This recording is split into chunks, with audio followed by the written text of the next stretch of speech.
السلام علیکم ورحمۃ اللہ وبرکاتہ.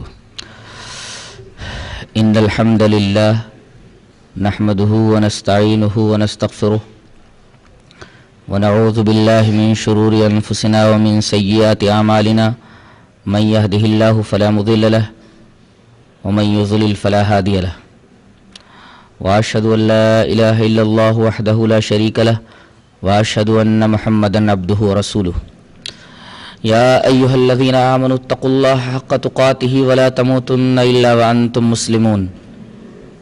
يا أيها الناس اتقوا ربكم الذي خلقكم من نفس واحدة وخلق منها زوجها وبث منهما رجالا كثيرا ونساء واتقوا الله الذي تساءلون به والأرحام إن الله كان عليكم رقيبا. يا أيها الذين آمنوا اتقوا الله وقولوا قولا سديدا يصلح لكم أعمالكم ويغفر لكم ذنوبكم ومن يطع الله ورسوله فقد فاز فوزا عظيما. أما بعد أعوذ بالله من الشيطان الرجيم.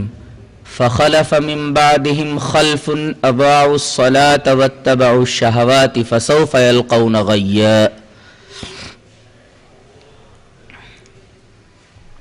حضرات علماء کرام،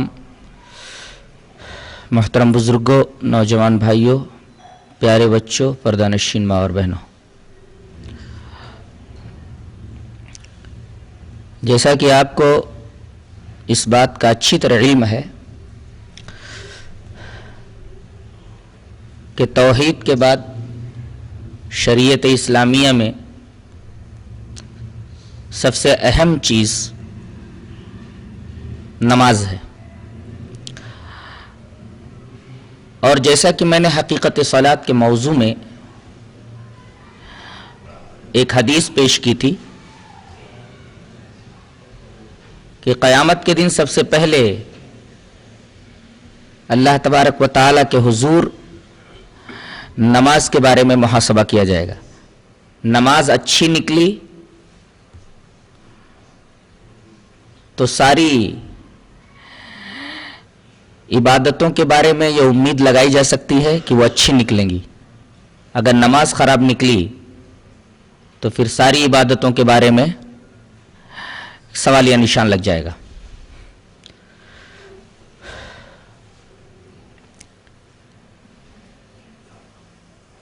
نماز کے محاسبے میں سب سے پہلے تو یہ پوچھا جائے گا کہ تم نے نماز ادا کی یا نہیں کی.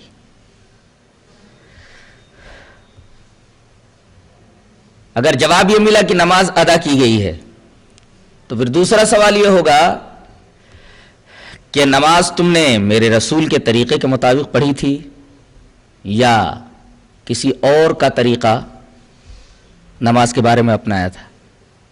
بعض لوگوں کو میں نے یہ کہتے ہوئے سنا ہے کہ اللہ تبارک و تعالیٰ صرف نمازوں کے بارے میں پوچھے گا کہ تم نے نماز پڑھی یا نہیں پڑھی، کس طریقے سے پڑھی یہ نہیں پوچھا جائے گا.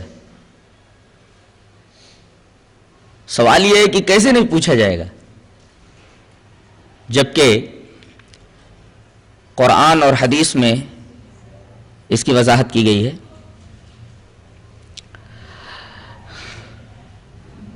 اصل میں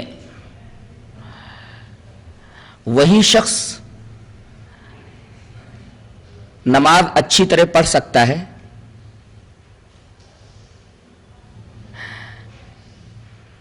جو نماز کی جستجو کرے گا کہ صحیح طریقے سے نماز کس طرح پڑھی جائے.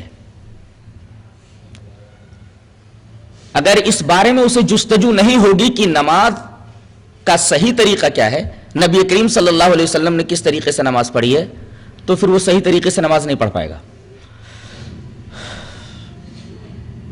اللہ تبارک و تعالیٰ نے ارشاد فرمایا قل ان صلاتي ونسكي ومحياي ومماتي لله رب العالمین. آپ کہہ دیجئے بے شک میری نماز، میری قربانی، میرا مرنا، میرا جینا سب اللہ کے لیے ہے. اگر یہ تصور انسان کے ذہن میں آ جائے کہ میری نماز اللہ کے لیے ہونی چاہیے، تو ظاہر ہے کہ وہ یہ سوچے گا کہ نماز کا کون سا طریقہ اللہ کو محبوب ہوگا اور نماز کا کون سا طریقہ اسے مطلوب ہے، پھر آٹومیٹیکلی وہ نماز کے صحیح طریقے کی تلاش میں لگ جائے گا۔ حدیث پاک بھی آپ کے سامنے پیش کی گئی تھی، دوبارہ وہ حدیث میں آپ کے سامنے پیش کر دیتا ہوں۔ وعن ابی قلابۃ حدثنا ابو سلیمان مالک بن الحویرث قال قال لنا رسول اللہ صلی اللہ علیہ وسلم صلوا كما رأيتموني اصلي فاذا حضرت الصلاة فليؤذن لكم احدكم وليؤمكم اکبرکم، رواہ البیہقی فی السنن الکبریٰ۔ حضرت مالک ابن حویرث فرماتے ہیں کہ ہم سے نبی کریم صلی اللہ علیہ وسلم نے ارشاد فرمایا کہ تم لوگ اسی طرح نماز پڑھو جس طریقے سے تم نے مجھے نماز پڑھتے ہوئے دیکھا ہے۔ یہ حکم ہے کہ نماز وہی اللہ تبارک و تعالیٰ کو محبوب ہوگی اور مطلوب ہوگی جو نماز میرے طریقے کے مطابق ہوگی، ورنہ آپ یہ نہ فرماتے کہ تم لوگ نماز اسی طریقے سے پڑھو جس طریقے سے تم نے مجھے پڑھتے ہوئے دیکھا ہے۔ تو آئیے دیکھتے ہیں کہ نبی کریم صلی اللہ علیہ وسلم کی نماز کیا تھی، یعنی محمدی نماز کون سی ہے۔ نبی کریم صلی اللہ علیہ وسلم نے نماز میں سب سے پہلے یہ حکم دیا ہے کہ تم لوگ اپنی صفیں درست کر لو، سیسا پلائی ہوئی دیوار کی طرح کھڑے ہو جاؤ، صفوں کے درمیان کہیں خلل نہ رہ جائے۔ صلاۃ کے مکمل ہونے کے لیے تسویہ صفوف ضروری ہے۔ اب یہ تسویہ صفوف کس طریقے سے ہو، صحابہ کرام نے اپنے عمل سے بتا دیا ہے۔ روایت اس طرح ہے، وعن انس رضی اللہ تعالی عنہ عن النبی صلی اللہ علیہ وسلم قال اقیموا صفوفکم فانی اراکم من وراء ظہری وکان احدنا یلزق منکبہ بمنکب صاحبہ وقدمہ بقدمہ، رواہ البخاری فی کتاب الصلاۃ۔ حضرت انس فرماتے ہیں کہ نبی کریم صلی اللہ علیہ وسلم نے یہ ارشاد فرمایا کہ تم لوگ صفوں کو درست رکھو۔ اقیمو کا لفظ ہے، اقامت کے اندر ساری باتیں آ گئی، کہیں خلل نہ رہ جائے، صف ٹیڑھی نہ رہ جائے، تو تم لوگ اپنی صفوں کو بالکل قائم رکھو، سیدھا رکھو۔ بے شک میں اپنے پیٹھ کے پیچھے سے بھی دیکھتا ہوں۔ اس حکم کو سننے کے بعد حضرت انس فرماتے ہیں کہ ہم میں سے ہر ایک، وَكَانَ أَحَدُنَا، ہم میں سے ہر ایک اپنے ساتھی کے کندھے سے اپنا کندھا ملا دیتا تھا اور اپنے ساتھی کے قدم سے اپنا قدم ملا دیتا تھا۔ تو نماز میں پہلی چیز صفوں کی درستگی ہے۔ اس کے بعد دوسری اہم چیز ہے کہ جب نماز کے لیے اقامت کہہ دی جائے تو پھر آدمی کوئی نماز نہ پڑھے، فوراً صف کے اندر شامل ہو جائے، جماعت میں شامل ہو جائے، اس لیے کہ صلاۃ مفروضہ کی اقامت کے بعد کوئی نماز نہیں رہ جاتی۔ ایک آدمی نے اس طریقے کی حرکت کی تھی،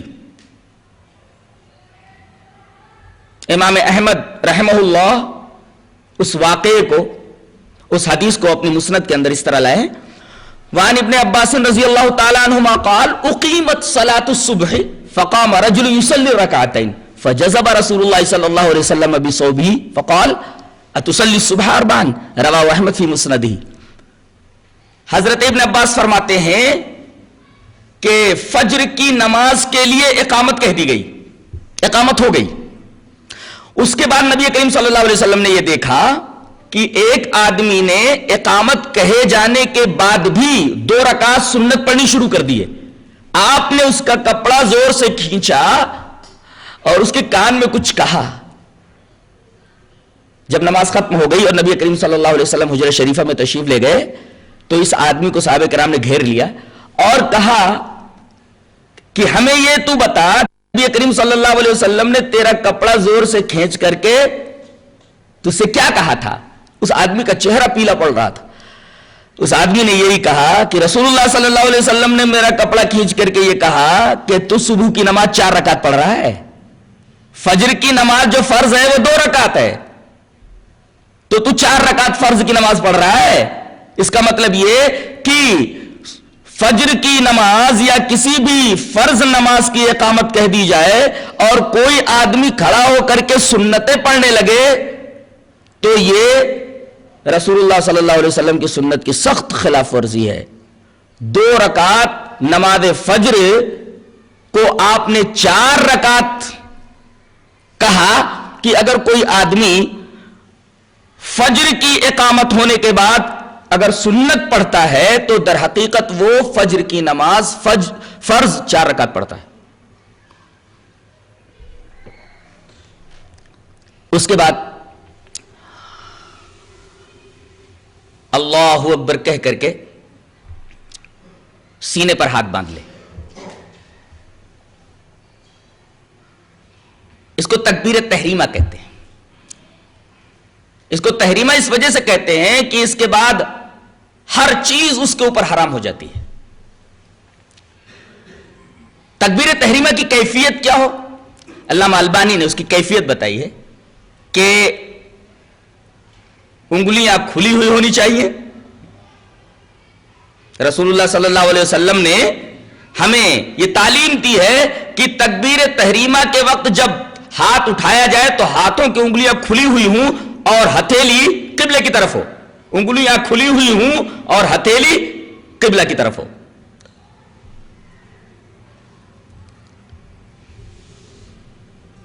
پہلے ہاتھ اٹھائے یا اللہ اکبر کہے؟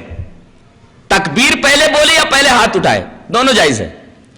پہلے تکبیر کہے اس کے بعد ہاتھ باندھے سینے کے اوپر یا پہلے سینے پر ہاتھ باندھ لے اس کے بعد تکبیر کہے؟ دونوں طریقے سے جائز ہے.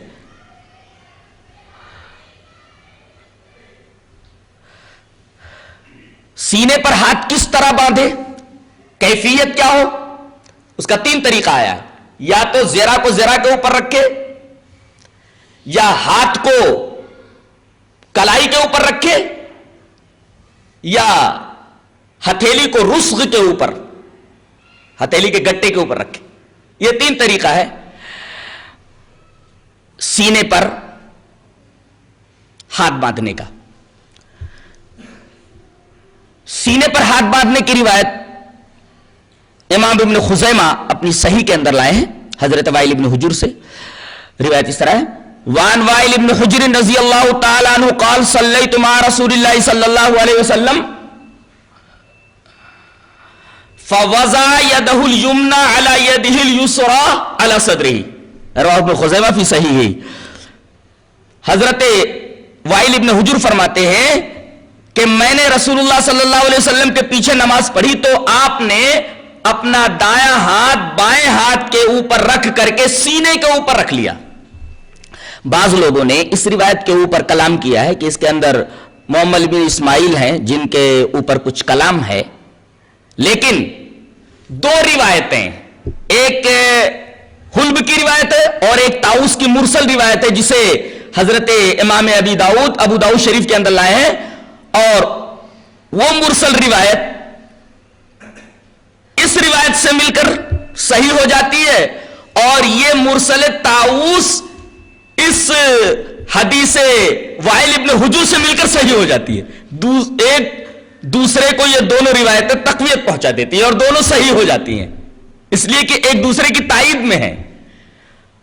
وائل ابن حجر کی اس حدیث کی تائید میں طاؤس کی کون سی روایت ہے؟ وہ روایت امام ابی داؤد ان الفاظ کے اندر لائے ہیں: وان طاؤس قال کان رسول اللہ صلی اللہ علیہ وسلم یضع یدہ الیمنی علی یدہ الیسری ثم یشد بینہما علی صدرہ وہو فی الصلاۃ. رواه ابو داؤد فی کتاب الصلاۃ.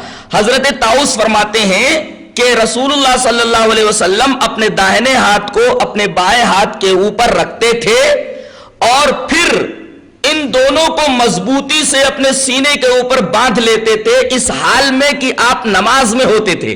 طاووس کی یہ مرسل روایت صحیح ہو جاتی ہے حدیث وائل ابن حجر سے مل کر کے, اور حدیث وائل ابن حجر کو تقویت پہنچ جاتی ہے طاووس کی اس روایت سے. ثابت یہ ہوا کہ سینے پر ہاتھ باندھنا ہی نبی کریم صلی اللہ علیہ وسلم سے صحیح طریقے سے ثابت ہے. رہا مسئلہ ناف کے نیچے ہاتھ باندھنے کا, اس سلسلے میں حضرت علی کی ایک روایت ملتی ہے, وہ بھی ابو داؤد میں ہے. ابو داؤد میں وہ روایت کس طرح ہے جو مخالف کا مستدل ہے. روایت اس طرح ہے, وان ابی جحیفہ ان علی رضی اللہ تعالی عنہ قال من السنۃ وضع الکف علی الکف فی الصلاۃ تحت السرہ, رواہ ابو داؤد فی کتاب الصلاۃ. حضرت ابو جحیفہ کہتے ہیں کہ حضرت علی رضی اللہ تعالیٰ عنہ نے یہ فرمایا کہ سنت یہ ہے کہ آدمی ہتھیلی کو ہتھیلی پر رکھ کر کے نماز میں ناف کے نیچے نیت باندھ لے. یہ حنفیہ کا مستدل ہے. وہ کہتے دیکھو ہمارے پاس بھی دلیل ہے, اگر تمہارے پاس سینے پر ہاتھ باندھنے کی دلیل ہے تو ہمارے پاس ناف کے نیچے ہاتھ باندھنے کی دلیل موجود ہے. تم حدیث وائل ابن حجر پیش کرتے ہو, طاووس کی مرسل پیش کرتے ہو, تو ہمارے پاس تو حضرت علی سے مروی روایت موجود ہے. جواب اس کا یہ ہے کہ یہ جو روایت ہے حضرت علی سے جو ابو داؤد میں آئی ہے, یہ روایت کس درجے کی ہے پہلے یہ تو جان لیجئے. یہ روایت ضعیف ہے. کیوں ضعیف ہے؟ اس لیے کہ محدثین یہ کہتے ہیں کہ اس میں عبد الرحمن ابن اسحاق واسطی سند کے اندر موجود ہے جو بالاتفاق ضعیف ہے. ظاہر ہے جب سند میں عبد الرحمن ابن اسحاق واسطی موجود ہے جس کے بارے میں محدثین کا زبردست کلام ہے اور یہ راوی متکلم فی ہے, اس وجہ سے یہ روایت ضعیف ہے, تو صحیح روایت کے مقابلے میں ضعیف کیسے چل سکتی ہے؟ قرآن تو یہ کہتا ہے کہ جب یقین آ جائے تو گمان کو اور ظن کو مسترد کر دیا جائے. تو حدیث صحیح تو یقین کے درجے میں ہے اور ضعیف حدیث ظن کے درجے میں ہے, اور قرآن کا حکم یہ ہے کہ جب یقین آ جائے علم آ جائے تو گمان کو مسترد کر دیا جائے. لہذا حدیث وائل ابن حجر کے مقابلے میں اور طاووس کے مقابلے میں یہ حدیث علی ضعیف ٹھہرتی ہے عبد الرحمن ابن اسحاق واسطی کی وجہ سے. لہذا حنفیہ کا یہ مستدل صحیح نہیں ہے, اس لیے کہ یہ حدیث ضعیف ہے.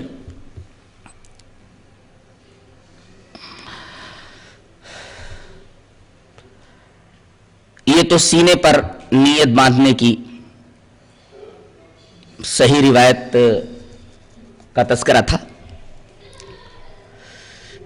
نیت کے تعلق سے بھی ایک بات ذہن نشین کر لیجئے کہ بعض لوگ جیسے ہی نماز کے اندر کھڑے ہوتے ہیں اردو میں یا انگریزی میں یا جو بھی ان کی زبان ہوتی ہے زبان سے نیت کرنا شروع کر دیتے ہیں. نیت کرتا ہوں میں 4 رکعت نماز فرض, پیچھے اس امام کے منہ میرا کعبہ شریف کی طرف, وقت ظہر اور نہ جانے کیا کیا بولتے رہتے. کیا یہ صحیح ہے؟ حقیقت یہ ہے کہ زبان سے نیت کرنا نہ تو نبی کریم صلی اللہ علیہ وسلم سے ثابت ہے, نہ صحابہ کرام سے ثابت ہے, نہ تابعین سے ثابت ہے, نہ تبع تابعین سے ثابت ہے. اور جب نبی سے بھی ثابت نہیں, صحابہ سے بھی ثابت نہیں, تابعین سے بھی ثابت نہیں, ظاہر ہے کہ یہ بدعت ہے. اس سلسلے میں اگر ہم بخاری شریف کی پہلی روایت حدیث نیت کو سامنے رکھ لیں تو بات بالکل واضح ہو جاتی ہے, اور اس حدیث پر شیخ الاسلام امام ابن تیمیہ رحمۃ اللہ علیہ کا تبصرہ بھی اگر ذہن میں رکھ لیں تو بات اور بھی زیادہ واضح ہو جاتی ہے. پہلے میں روایت پڑھتا ہوں. حضرت علقمہ ابن وقاص لیثی کہتے ہیں سمعت عمر بن الخطاب رضی اللہ تعالی عنہ علی المنبر وهو يقول سمعت رسول اللہ صلی اللہ علیہ وسلم یقول انما الاعمال بالنیات وانما لكل امرئ ما نوى فمن كانت هجرته الى دنيا يصيبها او امرأة ينكحها فهجرته الى ما هاجر اليه رواه البخاری فی کتاب الوحی. حضرت امام بخاری حدیث پاک کو کتاب الوحی کے اندر لائے. حضرت علقمہ ابن وقاص لیثی کہتے ہیں کہ میں نے حضرت عمر کو منبر پر کہتے سنا علی المنبر یقول کہ میں نے نبی کریم صلی اللہ علیہ وسلم کو یہ فرماتے سنا کیا انما الاعمال بالنیات, عملوں کا دار و مدار نیت پر ہے. حدیث کے اندر خود دیکھ لیجئے کہ عمل الگ ہے نیت الگ ہے. انما الاعمال بالنیات, عمل آدمی کن کن اعضاء سے کرتا ہے؟ ہاتھ سے عمل کرتا ہے, پیر سے عمل کرتا ہے, آنکھ سے عمل کرتا ہے, کان سے عمل کرتا ہے, اور اسی طریقے سے زبان سے عمل کرتا ہے. گالی دینا, کسی کو برا بھلا کہنا, کسی کی غیبت کرنا, چغلی کرنا, گالی دینا, اسی طریقے سے اچھی بات کہنا, ساری چیزیں یہ زبان کا فعل ہے, زبان کا عمل ہے. اور زبان ایک عضو ہے, گویا زبان کا ایک عمل ہے اور زبان عضو ہے بدن کا. اور اللہ تبارک و تعالی نے اپنے رسول کے ذریعے اس حدیث میں ہمیں یہ بتا دیا ہے کہ نیت الگ ہوتی ہے, اعمال الگ ہوتے ہیں. انما الاعمال بالنیات, عملوں کا دار و مدار نیت کے اوپر ہوتا ہے.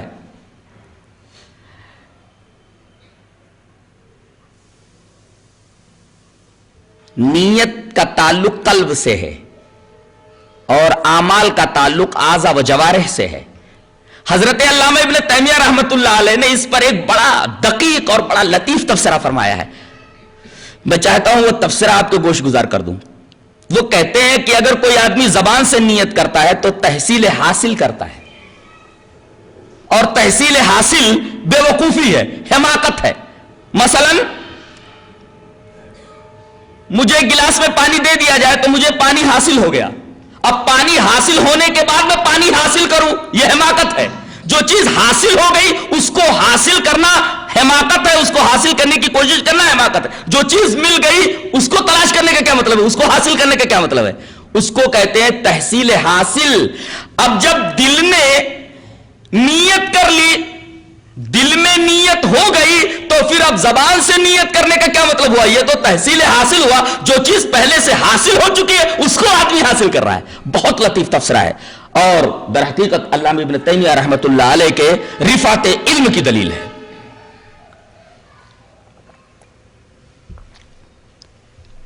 بھائی نیت دل کا عمل تھا, نیت دل کا عمل ہونے کی وجہ سے دل نے وہ عمل کر لیا,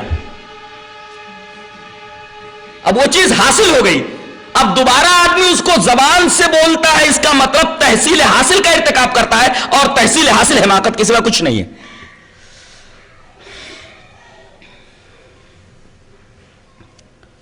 لہذا زبان سے نیت کرنا بدعات شنیعہ میں سے ایک بہت بڑی بدعت ہے. ہم کہاں تک پہنچے تھے کہ سینے پر ہاتھ باندھ لیا جائے. اب سینے پر ہاتھ باندھنے کے بعد تعوذ اور تسمیہ کے ساتھ آپ الحمد شریف پڑھیے, اس کے بعد کسی سورت کو ملا لیجئے, اس کے بعد آپ رکوع میں جائیے. رکوع میں جانے سے پہلے آپ رفع الیدین کیجئے, رکوع سے اٹھیے تو رفع الیدین کیجئے. اس رفع الیدین کا ثبوت ہے؟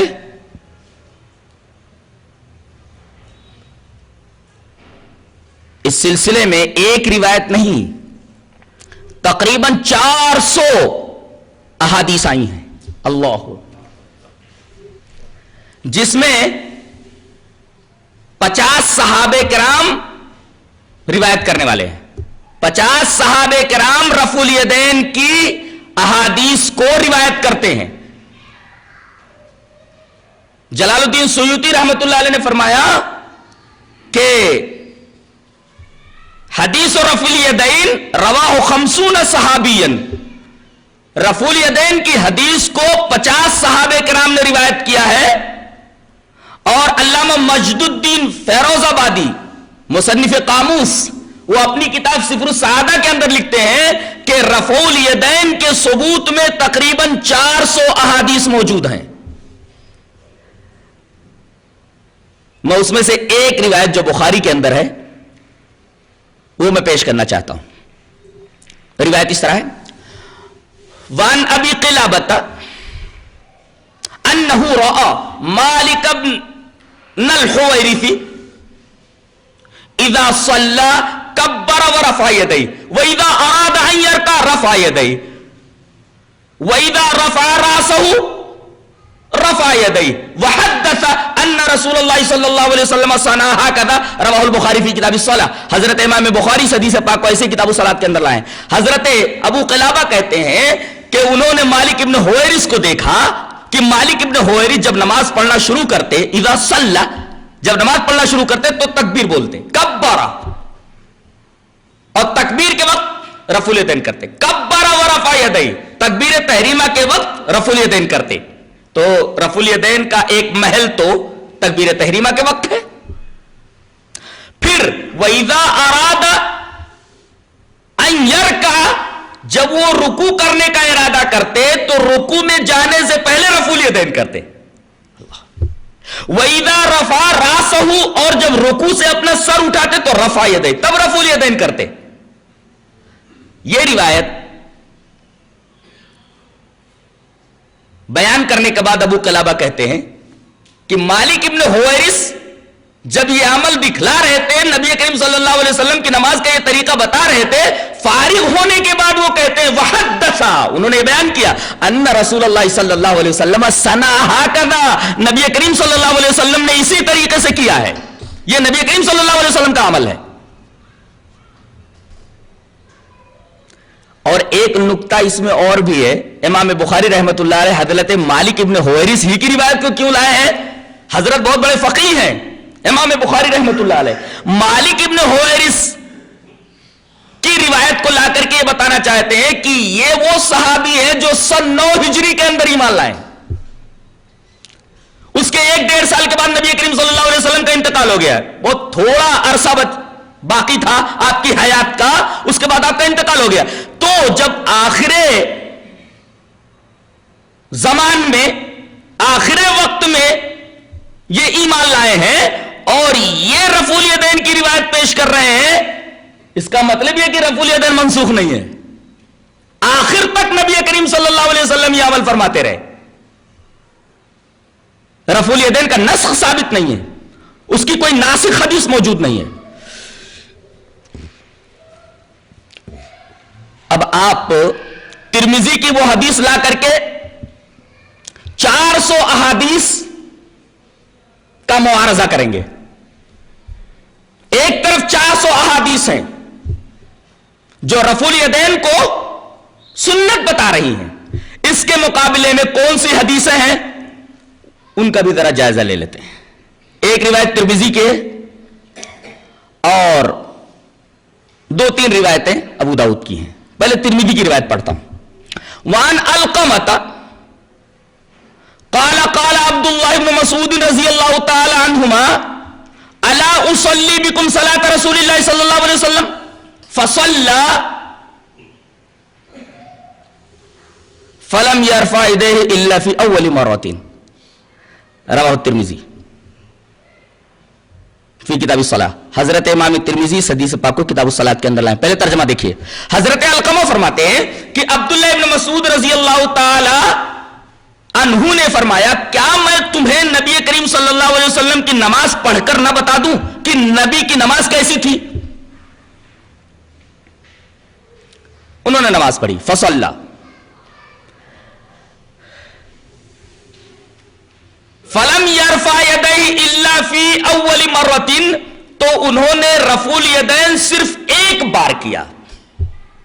یہ روایت ترمذی شریف میں موجود ہے، اور ترمذی نے اس حدیث کے اوپر حسن کا حکم لگایا ہے کہ یہ حدیث حسن ہے۔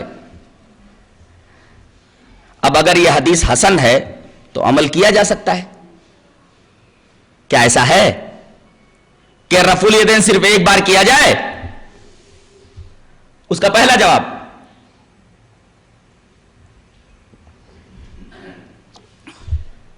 پہلا جواب یہ ہے کہ ابو داؤد یہی روایت ابو داؤد کے اندر لا رہے ہیں، جو روایت ترمذی میں موجود ہے یہی روایت ابو داؤد شریف کتاب الصلاۃ میں لا رہے ہیں، چند الفاظ کے فرق کے ساتھ۔ وہ الفاظ کون سے ہیں جو ترمذی میں نہیں ہے؟ میں وہ روایت پڑھتا ہوں جو ابو داؤد میں ہے۔ ان القمۃ قال قال عبد الله بن مسعود رضی اللہ تعالی عنہ الا اصلی بكم صلاۃ رسول اللہ صلی اللہ علیہ وسلم قال فصلى فلم يرفع يديه الا مرة، وہاں اول نہیں ہے، الا مرة۔ اور اس روایت کو لانے کے بعد ابو داؤد اس حدیث کے اوپر تبصرہ کرتے ہیں، اور ہر پڑھا لکھا آدمی یہ جان لے گا کہ جو ترمذی کی روایت کے الفاظ ہیں وہی روایت بعین ہی، قالا پڑھنے سے کوئی فرق نہیں پڑتا، راوی نے کہا، اور اولا نکال دیجئے تب بھی مفہوم وہی رہے گا، مرتن ایک بار۔ گویا ترمذی کے جو الفاظ ہیں بینی ابو داؤد کے الفاظ ہیں۔ ابو داؤد وہی روایت جو ترمذی میں ہے جس کی امام ترمذی تحسین کرتے ہیں کہ یہ حدیث حسن ہے، اسی حدیث کو بینی ابو داؤد اپنی حدیث کی کتاب ابو داؤد میں لا کر کے ایک تبصرہ کرتے ہیں۔ وہ تبصرہ دیکھیے، کہتے ہیں ھذا حدیث مختصر من حدیث طویل وليس هو بصحیح علی ھذا اللفظ۔ کہتے ہیں کہ یہ اتنا ٹکڑا یہ ایک لمبی حدیث سے ماخوذ ہے اور ان الفاظ میں یہ ٹکڑا صحیح نہیں ہے۔ اس کا مطلب یہ کہ اس ٹکڑے میں کچھ گڑبڑ ہے۔ اس گڑبڑی کی طرف حضرت امام ابی داؤد نے اشارہ فرما دیا ہے۔ ایک ہی مرتبہ حضرت عبداللہ ابن مسعود نے جو رفع الیدین کیا ہے، ان الفاظ کے ساتھ امام ابی داؤد کہہ رہے ہیں کہ یہ حدیث ثابت نہیں ہے۔ پتہ یہ چلا کہ امام ترمذی نے اس حدیث کے اوپر جو حسن کا حکم لگایا ہے ان کی تحسین تساہل کے بنا پر ہے، غفلت سے، تساہل کی وجہ سے انہوں نے اس پر حسن ہونے کا حکم لگا دیا ہے، ورنہ یہ حدیث صحیح نہیں ہے۔ اس لیے کہ ابو داؤد کے علاوہ بڑے بڑے محدثین، جس میں حضرت امام احمد بن حنبل ہیں، حضرت عبداللہ ابن مبارک ہیں، حضرت امام بخاری ہیں، حضرت امام رازی ہیں، حضرت ابو حاتم ہیں، حضرت امام دارقطنی ہیں، اسی طریقے سے حضرت ابن حبان ہیں، انہوں نے یہ کہا ہے کہ الا فی اول مرتن والی جو روایت ہے کہ حضرت عبداللہ ابن مسعود نے صرف ایک ہی بار ہاتھ اٹھایا ہے، ایک ہی بار رفع الیدین کیا ہے، ایک ہی بار، یہ حدیث ضعیف ہے۔ اتنے بڑے بڑے محدثین جن کا نام ابھی میں نے لیا یہ سب اس حدیث کو ضعیف کہہ رہے ہیں۔ ثابت یہ ہوا کہ یہ حدیث ضعیف ہے۔ اور یوں بھی اگر آپ اس حدیث کے اوپر عمل کرنا چاہیں تو اس حدیث کا ایک اور جواب ہے، میں سمجھتا ہوں کہ سب سے اچھا جواب اس حدیث کا وہی ہے۔ کیا؟ حضرت عبداللہ ابن مسعود رضی اللہ تعالیٰ عنہ نے صرف تکبیر تحریمہ کے وقت ہاتھ اٹھایا ایک بار۔ حدیث کا حقیقی مطلب یہ ہے کہ تکبیر عند الافتتاح،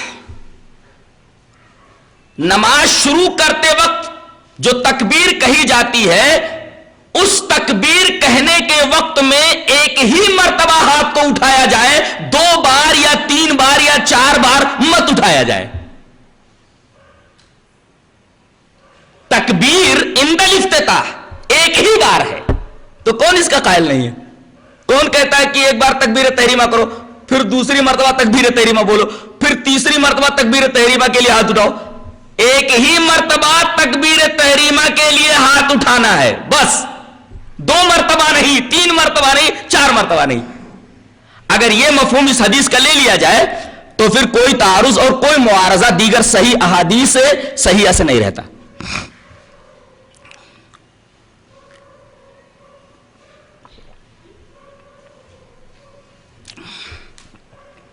ایک حدیث اور بھی ہے، ذرا اس کا بھی جائزہ لے لیتے ہیں۔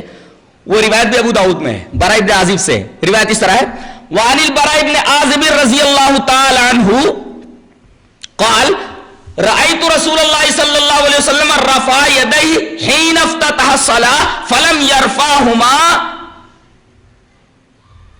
إلا في أول مرة. حضرت براء ابن عازب فرماتے ہیں، ابو داؤد کی یہ روایت جو کتاب الصلاح کے اندر ہے، حضرت براء ابن عازب یہ فرماتے ہیں کہ میں نے رسول اللہ صلی اللہ علیہ وسلم کو دیکھا کہ آپ نے جب نماز کا افتتاح کیا، آپ نے جب نماز شروع کی تو آپ نے دونوں ہاتھوں کو ایک ہی بار اٹھایا. براء ابن عازب کی اس حدیث کے اندر ایک خرابی ہے اور یہ مخالف کا مستدل نہیں بن سکتی. کیوں؟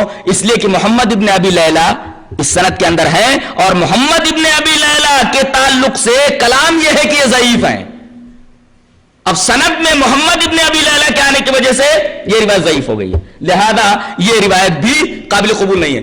اور براء ابن عازب ہی کی ایک روایت ابو داؤد میں اور بھی ہے، ثم لا یعود کا لفظ ہے یا ثم لم یعودہ. ایک بار آپ نے تکبیر تحریمہ کے وقت ہاتھ اٹھایا، رفع الیدین کیا، اس کے بعد آپ نے رفع الیدین نہیں کیا. ثم لم یعودہ کا لفظ کہتے ہیں کہ مدرج ہے، یہ الفاظ بعد میں داخل کر دیے گئے حدیث کے اندر. حدیث حقیقی جو ہے اس کے الفاظ نہیں ہے، یہ بعد میں مدرج ہے، مدرج میں داخل کر دیے گئے ہیں، یعنی نبی کے الفاظ نہیں ہے یہ اور نبی کا یہ طریقہ نہیں ہے.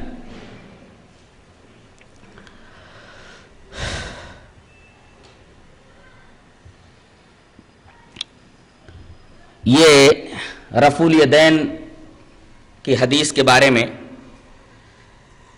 ایک تفسیرہ تھا.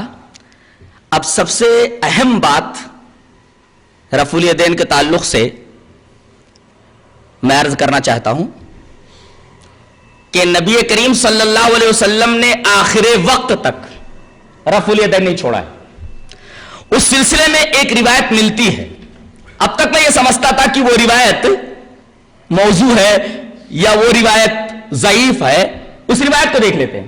عن ابن عمر رضی اللہ تعالی عنہما ان رسول اللہ صلی اللہ علیہ وسلم کان اذا افتتح الصلاة رفع یدیہ واذا رکع واذا رفع راسہ من الرکوع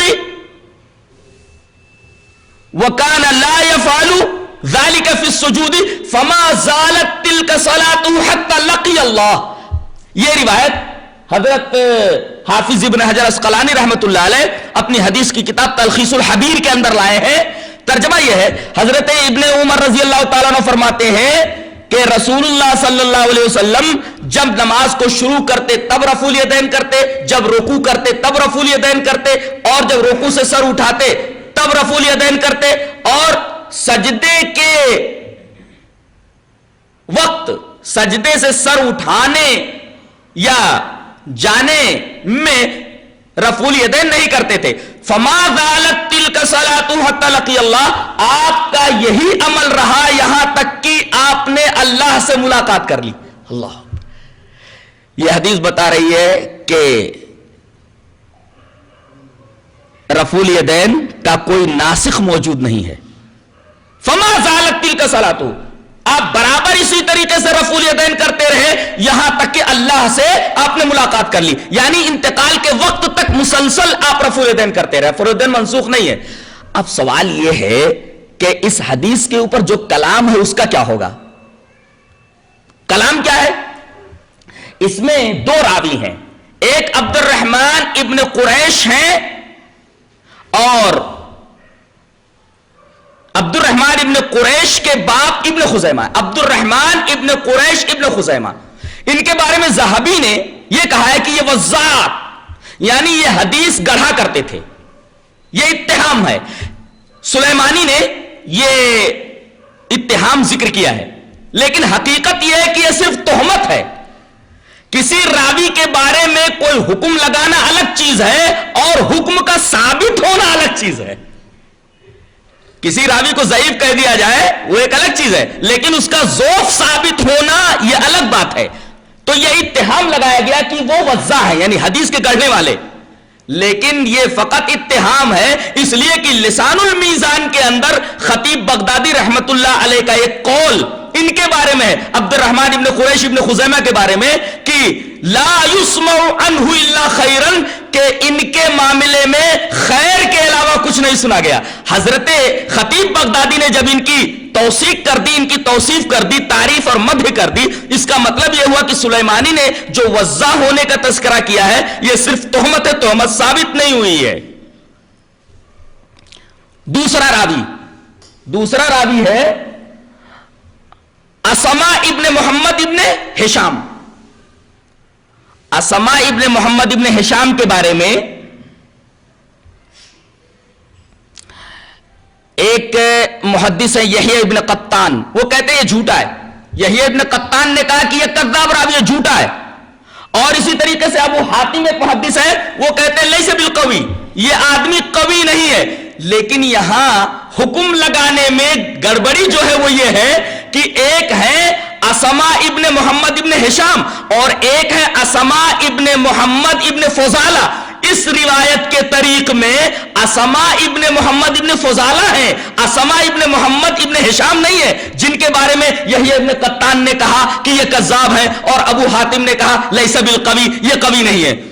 در حقیقت یہ جرح اسما ابن محمد ابن ہشام کے اوپر ہے، اور اس روایت کے طریق میں اسما ابن محمد ابن ہشام نہیں، اسما ابن محمد ابن فضالہ ہے.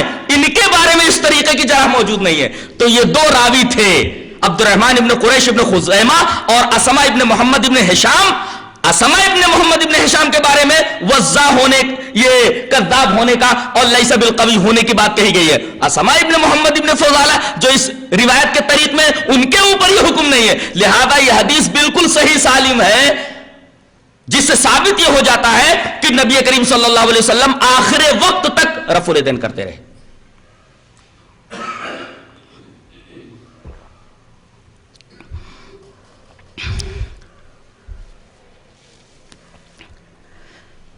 ایک مسئلہ اور رہتا ہے امام کے پیچھے سورہ فاتحہ پڑھنے کا.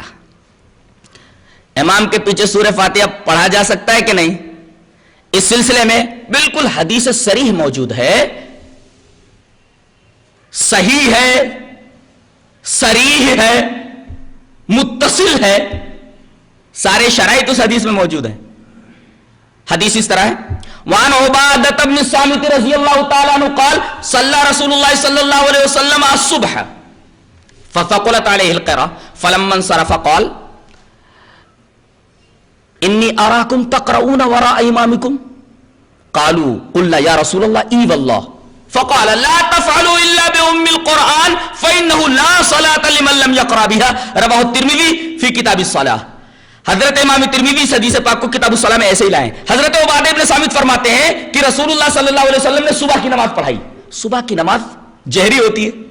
اچھا، جب آپ نے سلام پھیرا تو آپ نے فرمایا انی اراکم تقرؤون امامکم، لگتا ہے تم امام کے پیچھے پڑھتے ہو، مجھے کچھ سنائی دیا ہے، اس لیے کہ قرات میرے اوپر بھاری ہو گئی، تم میرے پیچھے پڑھتے ہو.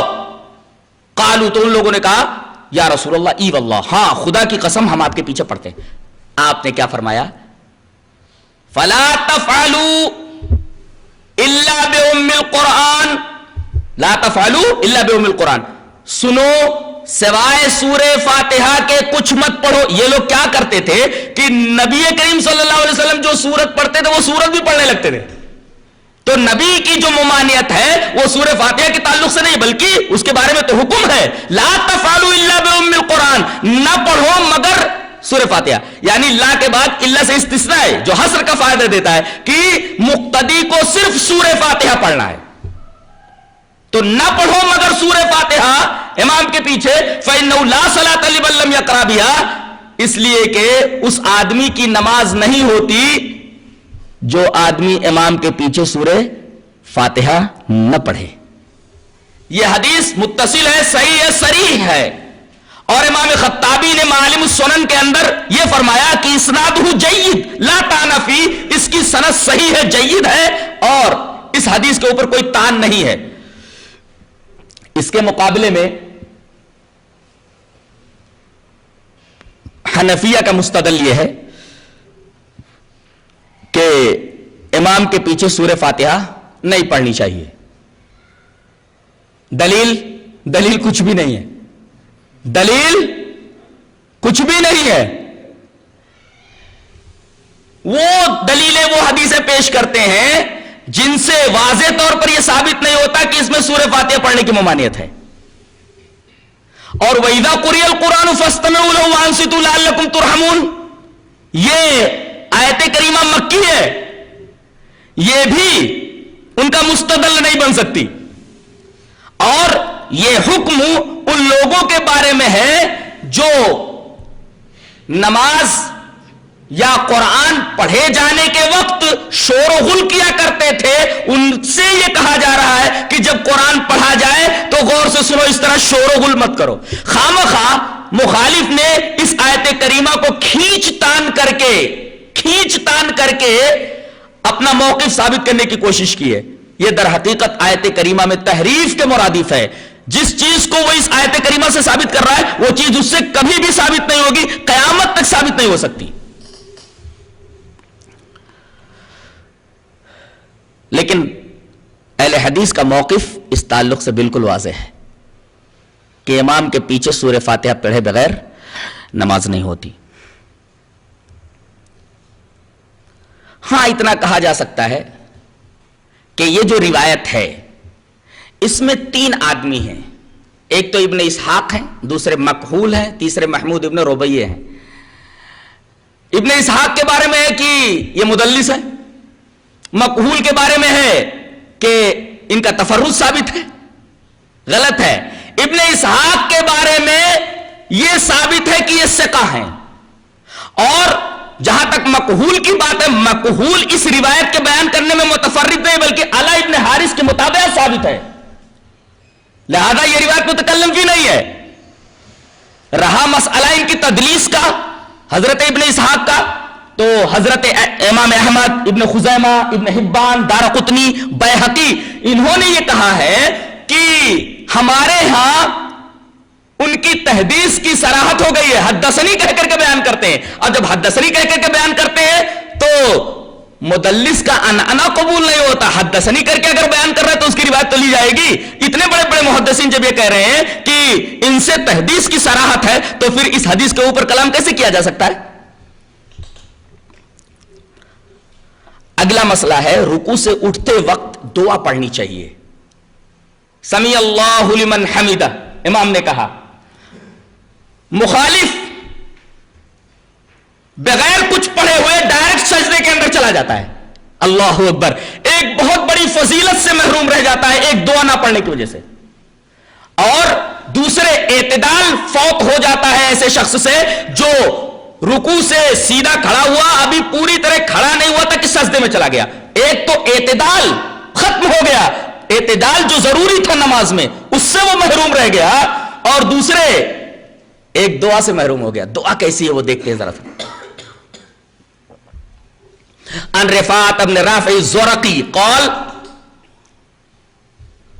كنا يوما نصلي وراء النبي صلى الله عليه وسلم فلما رفع راسه من الركعه قال سمع الله لمن حمده قال رجل وراءه ربنا ولك الحمد حمدا كثيرا طيبا مباركا فيه فلما انصرف قال من المتكلم قال انا قال رأيت بذات وثلاثين ملكا يقتدرون ايهم يكتبها اول رواه البخاری فی کتاب الصلاۃ. حضرت امام بخاری اس حدیث پاک کو ایسے کتاب الصلاۃ کے اندر لائے.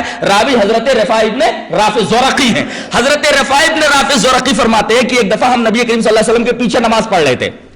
آپ نے جب رکوع سے سر اٹھایا تو کہا سمیع اللہ لمن حمدہ. پیچھے ایک آدمی تھا, قال رجل وراءہ, ایک آدمی پیچھے تھا, بولا ربنا ولک الحمد. کیا؟ ربنا ولک الحمد حمدا کثیرا طیبا مبارکا فی. جب نماز ختم ہوئی فلما انصرف, جب آپ نے سلام پھیرا تو پوچھا من المتکلم, یہ بولنے والا کون تھا؟ قال انا, وہ آدمی بولا کہ اللہ کے رسول میں نے یہ کلمات کہے.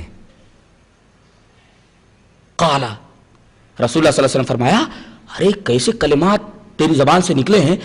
رأیت بذاتم وثلاثین ملکا, میں نے دیکھا کہ 30 سے زائد فرشتے سبقت لے جا رہے ہیں کہ کون سب سے پہلے ان کلمات کو لکھتا ہے. گویا کہ یہ بڑے پیارے کلمات ہیں. رکوع کے بعد ان کلمات کو پڑھا جائے, ربنا ولک الحمد حمدا کثیرا طیبا مبارکا فیہ. آدمی سجدے میں گیا, سجدے سے اٹھنے کے بعد ابھی سیدھا بیٹھا نہیں کہ فوراً دوسرے سجدے میں چلا گیا. اللہ تبارک و تعالی نے یہاں اس آدمی سے بھی ایک دعا کی توفیق چھین لی ہے. نبی کریم صلی اللہ علیہ وسلم سے ایک اور دعا ثابت ہے دو سجدوں کے درمیان, جیسے رکوع سے اٹھتے وقت یہ پیاری دعا نبی کریم صلی اللہ علیہ وسلم سے ثابت ہے. دو سجدوں کے درمیان کون سی دعا ہے جس سے اہل حدیث کے علاوہ جو لوگ نماز پڑھتے ہیں دوسرے فرقے والے اس دعا سے محروم رہ جاتے ہیں؟ سیدھے پہلے سجدے سے اٹھے نہیں کہ کوے کے چونچ کی طرح دوسرا چونچ بھی مار دیا, دوسرا سجدہ کر لیا اور ایک دعا سے محروم رہ گئے. تو دعا کون سی ہے؟ روایت اس طرح ہے. وعن ابن عباس رضی اللہ تعالی عنہما ان النبی صلی اللہ علیہ وسلم کان یقول بین السجدتین اللہم اغفر لی وارحمنی وعافنی واہدنی وارزقنی. روایت صحیح ہے اور رواہ ابو داؤد فی کتاب الصلاۃ. حضرت امام ابی داؤد اس حدیث پاک کو کتاب الصلاۃ کے اندر لائے ہیں. حضرت ابن عباس فرماتے ہیں کہ رسول اللہ صلی اللہ علیہ وسلم دونوں سجدوں کے درمیان کہا کرتے تھے. یہ کہا کرتے تھے استمرار کے لیے, زندگی بھر آپ نے ہر نماز میں یہ دعا پڑھی ہے دو سجدوں کے درمیان. کیا؟ اللہم اغفر لی وارحمنی وعافنی واہدنی وارزقنی. اسی ترتیب کے ساتھ الفاظ ہیں. مخالف جتنے بھی گروہ ہیں جو اپنے آپ کو مسلمان کہتے ہیں, نماز پڑھتے ہیں, اس دعا سے محروم رہتے ہیں. سجدے سے پہلے سر اٹھاتے ہیں اور فوراً ہی کچھ پڑھے ہوئے اس حدیث اور اس دعا کو پڑھے بغیر فوراً سجدے میں چلے جاتے ہیں. کتنی بڑی دعا سے محروم ہو گئے. دعا کا ترجمہ کیا ہے؟ اے اللہ مجھے بخش دے, اللہم اغفر لی وارحمنی, اے اللہ بخش دینے کے ساتھ ساتھ میرے اوپر رحم فرما, وعافنی مجھے معاف کر دے, واہدنی مجھے ہدایت دے کہ میں زندگی بھر صراط مستقیم پر چلتا رہوں, وارزقنی اور مجھے روزی دے. روزی دے, ہر چیز کی روزی دے, مجھے اولاد کا رزق دے, رزق حلال عطا فرما. ساری چیزیں اس دعا کے ضمن میں آ گئی. کتنی بڑی دعا سے آدمی محروم ہو جاتا ہے. الحمدللہ اہل حدیث رکوع سے اٹھتے وقت جو دعا ہے اس پر بھی عامل ہے, اور دو سجدوں کے درمیان یہ دعا جو نبی کریم صلی اللہ علیہ وسلم سے ثابت ہے اس پر بھی الحمدللہ ان کا عمل موجود ہے. ایک مسئلہ اور رہ گیا. امام جب غیر المغضوب علیہم ولا الضالین کہے تو آمین بولنا کیسا ہے؟ زور سے کہ دھیرے؟ جہرن کہنا چاہیے کہ سرن؟ اس سلسلے میں پہلی روایت امام بخاری بھی لائے ہیں اور اس کو امام مسلم بھی لائے ہیں. روایت اس طرح ہے. وعن ابی ہریرہ رضی اللہ تعالی عنہ ان رسول اللہ صلی اللہ علیہ وسلم قال اذا امن الامام فامنوا فانه من وافق تامينه تامين الملائكه غفر له ما تقدم من ذنبه. وقال ابن شهاب كان رسول الله صلى الله عليه وسلم يقول امين. رواه البخاری فی کتاب الصلاۃ. حضرت ابو ہریرہ فرماتے ہیں کہ رسول اللہ صلی اللہ علیہ وسلم نے ارشاد فرمایا جب امام آمین بولے تو تم آمین بولو. ظاہر ہے کہ وہ زور سے نہیں بولے گا تو پیچھے والے کیسے جو ہے آمین بولیں گے. یہ حدیث خود بتا رہی کہ امام آمین زور سے بولے گا اور پیچھے والے بھی امام کی آمین سن کر کے آمین بولیں گے. یہاں صاف ہے اذا امن الامام, جب امام آمین بولے گا تو پیچھے والے آمین بولیں گے, جس سے پتہ یہ چلا کہ امام جہرن آمین کہے گا. لیکن ایک قوم ہے کہ اگر کوئی آمین زور سے بول دے تو لڑنے مرنے پر آمادہ ہو جاتے ہیں. بار جگہ پر تو آمین زور سے کہنے والوں کی کافی تذلیل کی گئی, اور تذلیل ہی نہیں بلکہ بری طریقے سے پٹائی بھی کی گئی, اور زور سے آمین بولنے والوں سے مسجد بھی صاف کرا لی گئی. یعنی زور سے آمین بولنا مسجد کو ناپاک کرنے کے مرادف ہے. اللہ اکبر. سنت سے اس قدر حسد, سنت سے اس قدر جلن, سنت سے اس قدر نفرت, سنت سے اس قدر بیزاری. حدیث صحیح موجود ہے, مسلم کی بھی بخاری کی بھی, کہ امام آمین زور سے بولتا ہے تو اس کی جہرن آمین سن کر کے پیچھے جہرن آمین ہی کہیں گے. اس سلسلے میں چاہتا ہوں ایک اور روایت پیش کر دوں جسے امام ابن ماجہ رحمۃ اللہ علیہ کتاب الصلاۃ کے اندر لائے. روایت اس طریقے سے وعن ابن عباس رضی اللہ تعالی عنہما قال قال النبی صلی اللہ علیہ وسلم ما حسدتکم اليہود علی شیء ما حسدتکم علی آمین فاکثروا من قول آمین. رواہ ابن ماجہ فی کتاب الصلاۃ. حضرت امام ابن ماجہ اس حدیث پاک کو کتاب الصلاۃ کے اندر لائے ہیں. اس روایت کے اوپر ایک ہلکا سا کلام ہے، پہلے وہ کلام صاف کر لیتے. اس روایت کے طریق میں ایک راوی حضرت طلحہ ابن عمر اس روایت میں موجود ہیں. طلحہ ابن عمر کے بارے میں یہ کہا جاتا ہے کہ یہ ضعیف ہیں. ٹھیک ہے، ضعیف مان لیتے ہیں ان کو، لیکن ان کے ضعیف ہونے سے یہ روایت ضعیف نہیں ہو گئی، بلکہ اس حدیث کے شواہد موجود ہیں. یہ شواہد کن سے ہیں؟ حضرت انس سے ہیں، حضرت ابو ہریرہ سے ہیں، اور اسی طریقے سے حضرت عائشہ رضی اللہ تعالیٰ عنہ سے ہیں. جب اس حدیث کے شواہد موجود ہیں تو شواہد کی بنا پر یہ حدیث اگر ضعیف بھی ہو طلحہ ابن عمر کی وجہ سے، تب بھی قابل استدلال ہے، یہ حدیث صحیح ہے. اس کلام کو صاف کرنے کے بعد سمجھ میں بات آئی کہ یہ حدیث صحیح ہے. اب ترجمہ دیکھ لیتے ہیں. حضرت ابن عباس رضی اللہ تعالیٰ عنہ فرماتے ہیں کہ نبی کریم صلی اللہ علیہ وسلم نے ارشاد فرمایا کہ زور سے آمین بولنے پر یہودیوں کو تم سے اتنا حسد ہوتا ہے کہ اتنا حسد وہ کسی چیز پر نہیں کرتے جتنا تمہارے آمین بولنے پر کرتے ہیں. اللہ. سوال یہ ہے کہ یہودی جب سنتے نہیں تھے آمین زور سے تو حسد کیسے کرتے تھے؟ اس کا مطلب یہ ہوا کہ جب امام بولتا تھا غیر المغضوب علیہم ولا الضالین تو پوری مسجد آمین کی آواز سے گونج اٹھتی تھی، یہاں تک کہ یہودی اگر باہر سے گزر رہا ہو تو اس کے کان میں آمین کی آواز پڑتی تھی، اور آمین کی آواز سن کر کے حسد سے، کینے سے، بغض سے، نفرت اور بیزاری سے مسلمانوں کے خلاف اس کا دل بھر جاتا تھا. اس لیے کہ آمین کا مطلب سمجھتے ہیں؟ ایک تو یہودیوں کے بارے میں امام بولتا ہے، کیا بولتا ہے؟ اے اللہ ہمیں ان لوگوں کے راستے پر چلانا جن لوگوں کے اوپر تو نے انعام کیا، اور ان لوگوں کے راستے پر نہ چلانا جو مغضوب علیہم ہے. مغضوب علیہم سے مراد یہودی سمجھتے تھے ہمارے بارے میں، ولا الضالین، اور نہ تو ان لوگوں کے راستے پر چلانا جو گمراہ ہو گئے. گمراہ سے مراد نصارہ سمجھتے تھے کہ ہم کو گمراہ کہا گیا ہے، اور اس پر پیچھے لوگ کیا بولتے تھے؟ آمین، اے اللہ اس بات کو قبول فرما لے. یعنی ہمیں یہودیوں کا راستہ مت دکھانا، یہودیوں کے راستے پر مت چلانا. یہ دعا کرتے ہیں آمین کے ذریعے. تو ظاہر ہے کہ اس پر آمین کہنے کی وجہ سے یہودیوں کو جلن تو ہوگی، حسد تو ہوگا مسلمانوں سے.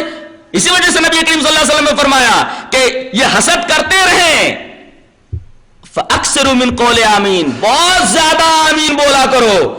یہ حدیث دو باتیں بتاتی ہے. پہلی بات تو یہ کہ زور سے آمین کہنے پر حسد کرنے والے یہودی ہیں، اور آج بھی جو زور سے آمین بولنے پر حسد کرتے ہیں اور جلن رکھتے ہیں اور طرح طرح کے القابات سے اہل حدیثوں کو نوازتے ہیں، در حقیقت ان کے اندر خوئے یہودیت موجود ہے، صفت یہودیت موجود ہے. اس حدیث کی روشنی میں جو آمین سے جلے، زور سے آمین کہنے پر کوئی ایکشن لے، در حقیقت اس کے اندر صفت یہودیت موجود ہے. یہ حدیث صاف طور پر بتا رہی ہے، میں نہیں کہہ رہا، یہ حدیث بتا رہی ہے. اور دوسری بات یہ معلوم ہوئی کہ زور سے آمین بولا کرو، زور سے آمین بولو نبی کریم صلی اللہ علیہ وسلم کا حکم ہے. کثرت سے آمین بولو، یہ نبی کریم صلی اللہ علیہ وسلم کا حکم ہے. یہ جلتے ہیں تو جلتے رہیں.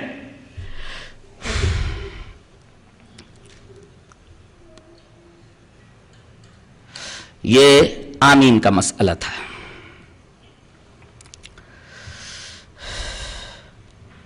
ایک مسئلہ اور رہ جاتا ہے.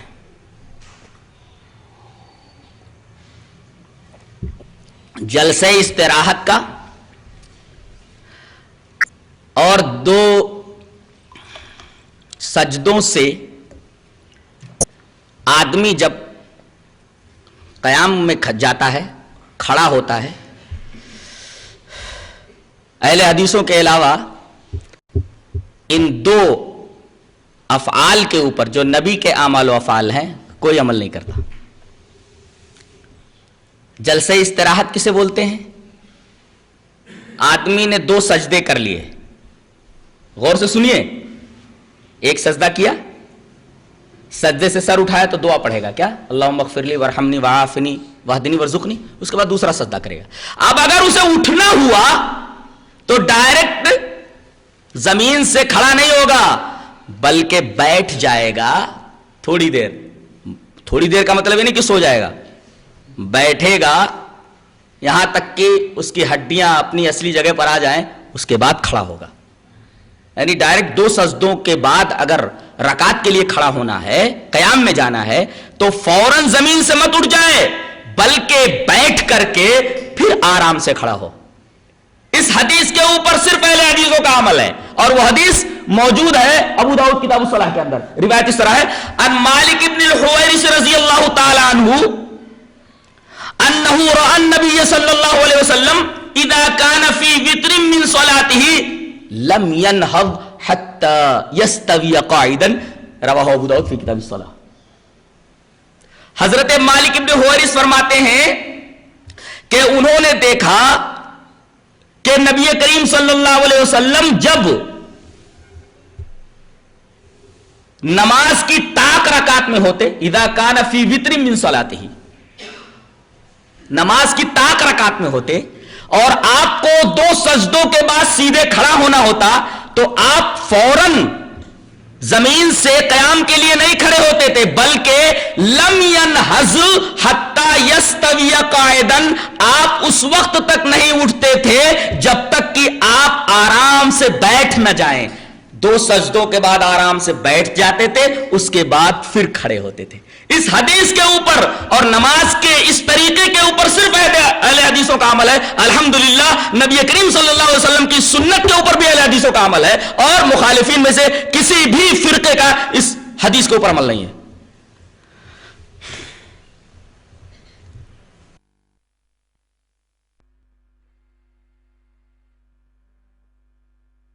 نبی کریم صلی اللہ علیہ وسلم اذا رفع عن السجدۃ الثانیہ, جب آپ دوسرے سجدے سے اٹھنے کا ارادہ فرماتے تو واعتمد علی الارض ثم قام, زمین پر آپ ٹیک لگاتے پھر کھڑے ہوتے. علامہ البانی کہتے ہیں ٹیک لگانے کا انداز یہ تھا, ٹیک لگانے کی کیفیت یہ تھی کہ آدمی یہ آٹا گوندنے کی کیفیت بنا لے. لیکن بعض لوگوں نے کہا کہ یہ حدیث العجن جو ہے, آٹا گوندنے والی جو روایت ہے, یہ صحیح نہیں ہے. بہرحال اگر یہ صحیح بھی نہ ہو تب بھی حدیث بخاری یہ کہہ رہی ہے کہ گھٹنے کا سہارا لے کر کے مت کھڑے ہو. نبی کریم صلی اللہ علیہ وسلم کا طریقہ مبارک یہ تھا کہ آپ واعتمد علی الارض, زمین کے اوپر آپ سہارا لیتے پھر کھڑے ہوتے. عام طور پر یہ دیکھا جاتا ہے کہ اہل حدیثوں کے علاوہ جو دیگر فرقے ہیں وہ زمین پر سہارا لے کر کے نہیں کھڑے ہوتے جیسا کہ رسول اللہ صلی اللہ علیہ وسلم کھڑے ہوتے تھے, بلکہ وہ گھٹنے کے اوپر ہاتھ رکھ کر کے سیدھے کھڑے ہوتے تھے. اس حدیث کے اوپر بھی الحمدللہ اہل حدیثوں کا عمل ہے کہ جیسے نبی زمین کا سہارا لے کر کے کھڑے ہوتے تھے, ایسے ہی اہل حدیث بھی زمین کا سہارا لے کر کے قیام کے لیے کھڑے ہوتے. اس لیے کہ روایت میں بالکل صاف لفظ موجود ہے علی الارض کا, واعتمد علی الارض ثم قام, کہ زمین پر آپ سہارا لیتے, نہ کہ گھٹنوں کا. دیکھا یہ جاتا ہے گھٹنے کا سہارا لیتے اور کھڑے ہو جاتے, نبی زمین کا سہارا لیتے تھے پھر کھڑے ہوتے تھے.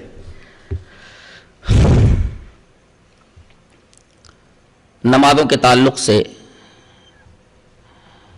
ان تمام باتوں کا خیال اور لحاظ کرنا ضروری ہے. بڑے خوش نصیب ہیں وہ لوگ جو نبی کریم صلی اللہ علیہ وسلم کے ان اعمال کے اوپر جو آپ نے نماز کے اندر کیے ہیں عامل ہیں, اور بڑے بد نصیب ہیں وہ لوگ جو اس کے اوپر عامل نہیں ہیں, اور جو لوگ عامل ہیں انہیں برا بھلا کہتے ہیں اور ان کے خلاف زہر اگلتے رہتے ہیں. اللہ تبارک و تعالیٰ انہیں ہدایت دے اور ہمیں اچھی سمجھ اور اچھے عمل کی توفیق عطا فرمائے. وآخر دعوانا الحمدللہ رب العالمین.